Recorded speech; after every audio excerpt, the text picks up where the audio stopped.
Shalom Ouvracha, suite à ma vidéo d'hier, j'ai repéré deux commentaires qui invoquent l'argument du rabbi de Lubavitch, selon lequel les temps ont changé. Dans l'un, il est fait mention que le rabbi a expliqué que les propos du Rambam, Zer Sadik Livracha, se rapportaient à une époque où les femmes restaient toute la journée à la maison, d'où la pauvreté de leur esprit et le fait de n'avoir aucune connaissance, alors qu'aujourd'hui, les choses sont différentes. Je n'arrive même pas à comprendre ce que cet argument est censé nous transmettre. Car premièrement, les femmes n'étaient pas plus bêtes avant qu'aujourd'hui. Nous avons d'innombrables exemples de femmes tzidkaniyot qui étaient très avancées dans leur connaissance de la Torah et qui pourtant ne sont jamais allées à l'école et ne sortaient quasiment jamais de leur maison. D'où le deuxième point, qui est qu'il n'existe aucun lien de causalité entre le fait de s'émanciper et sortir de la maison et le fait d'être plus intelligent. Ce n'est pas parce qu'une femme sort de la maison qu'elle devient tout d'un coup une Albert Einstein et qu'il faut alors lui enseigner toutes les minuties de la Torah. Mais c'est quoi le rapport?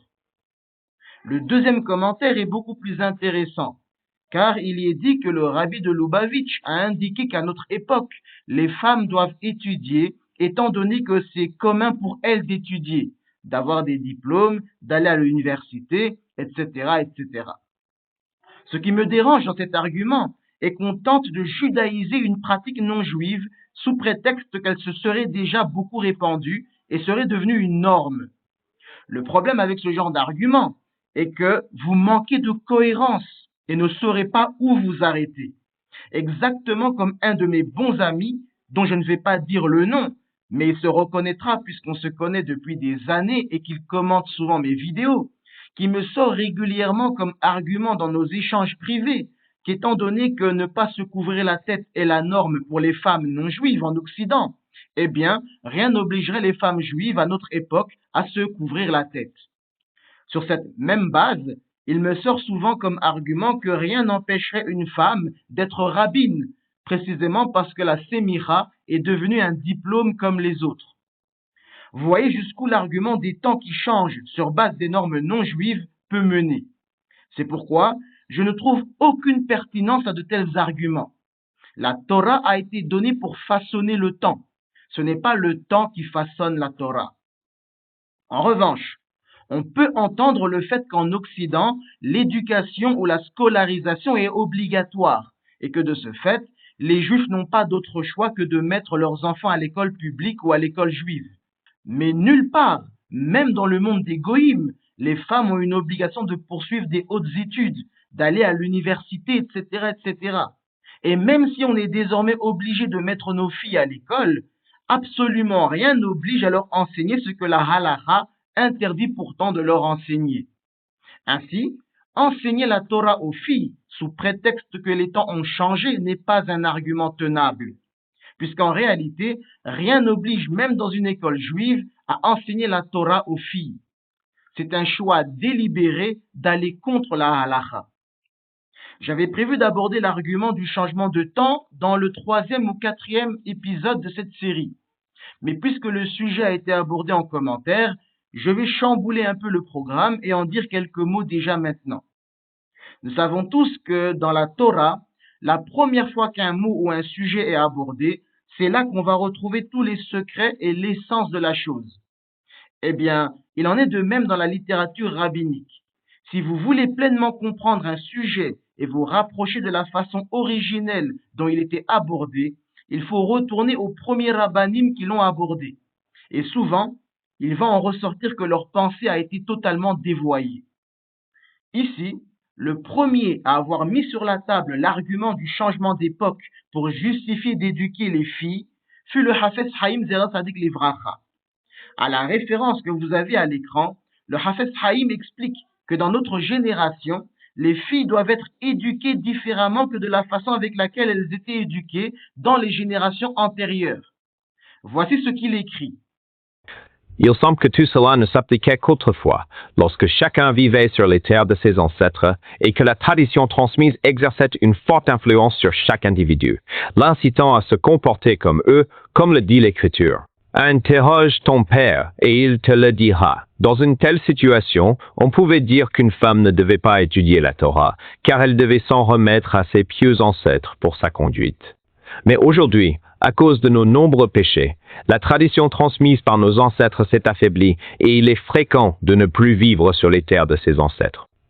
En particulier, parmi ceux qui ont appris l'écriture et la langue des nations, il est assurément une grande mitzvah de leur enseigner le Chumash, ainsi que les prophètes, les hagiographes et les enseignements éthiques des sages. Tels que les Avot et le Sefer Menarat HaMaor, afin que notre sainte foi se fortifie en elle.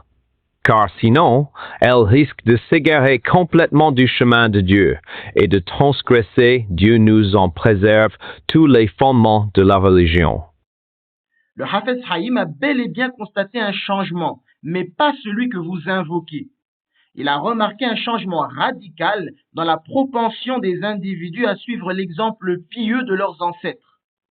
Avant, il n'était pas nécessaire pour les filles d'aller à l'école, car elles apprenaient tout ce dont elles avaient besoin de savoir en regardant simplement l'exemple de leur mère, de leur grand-mère et arrière-grand-mère. Et il est bien connu que les enfants apprennent mieux par l'exemple. Il souligne également, de manière intéressante, une caractéristique fondamentale de la vie moderne, la mobilité géographique. Dans ce contexte, il est fréquent de ne plus vivre au même endroit que ses ancêtres, ce qui peut engendrer un éloignement de leurs pratiques. Exactement comme les séfaradim étaient très pointilleux et à cheval sur leurs traditions quand ils vivaient en terre séfarade, mais ont fini par renier leurs traditions lorsqu'ils sont allés s'installer ailleurs, se déconnectant des exemples de leurs pieux ancêtres. À l'époque, il n'existait généralement pas deux coutumes divergentes dans la même localité, et il était donc facile de transmettre la tradition sans se soucier qu'un enseignement rival viendrait semer la zizanie. Mais dès lors qu'il y a une mobilité géographique et qu'on est exposé à des us et coutumes que l'on n'avait pas connus chez soi, la tradition seule ne suffit plus. Il est impératif de la remplacer par une étude structurée. Et donc, dans le fond, le Hafez Haïm s'aligne sur le Maharil Zer Sadik Livracha, né en 1365 à Mayence et décédé en 1427 à Worms, et qui était l'un des plus grands possèques allemands du Moyen-Âge. Le Maharil, comme nous pouvons le voir dans sa Teshuvah numéro 199, rejetait l'argument selon lequel il fallait enseigner les lois du Shabbat à nos filles, car autrement, elles ne sauraient pas comment faire Shabbat, et qu'il en serait de même de toutes les autres miswaf, afin de s'assurer qu'elles les respectent scrupuleusement. Le Maharil s'opposa à cette approche, en arguant que non seulement c'était contraire à la halakha d'enseigner aux filles, mais qu'en plus, les femmes peuvent parvenir à la connaissance de la pratique des miswaf qui s'applique à elles rien qu'au moyen de la transmission orale, sans aucune étude théorique. Autrement dit, rien qu'en voyant comment les choses se font à la maison, et rien qu'en leur disant il faut faire ceci, ne pas faire cela, eh bien les femmes sauront naturellement ce qu'il faudrait faire.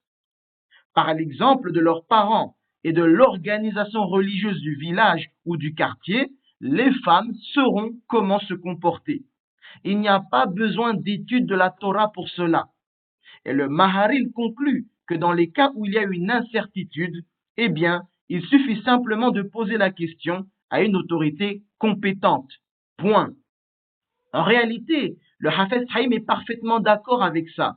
Et quand il dit que les temps ont changé, c'est dans le sens où les parents de notre époque ont complètement failli à leur devoir d'enseigner à leurs filles par l'exemple comment une fille juive doit se comporter et comment respecter la Torah.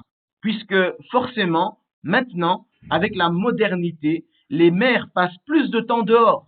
Elles travaillent comme les hommes, elles favorisent leur carrière, elles veulent gagner leur argent, elles passent tout leur temps en ligne, elles vont toujours visiter les amis, elles veulent aussi être instruites comme les goyos, etc., etc.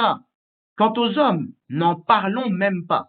Les pères se lèvent tôt le matin pour aller à la synagogue s'ils y vont, puis se rendent au travail et ne retournent à la maison qu'à l'heure du dîner s'ils sont chanceux, et ne voient leurs enfants que pendant 2 heures avant qu'ils ne se couchent.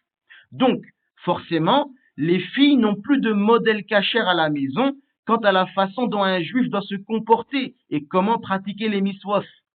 C'est à cause de cela que le Hafez Haïm a compris que ce mécanisme de transmission orale de la tradition n'était plus efficace et qu'il n'y avait plus d'autre choix que de recourir à une étude structurée de la Torah, car les parents ne faisaient plus leur devoir de parents.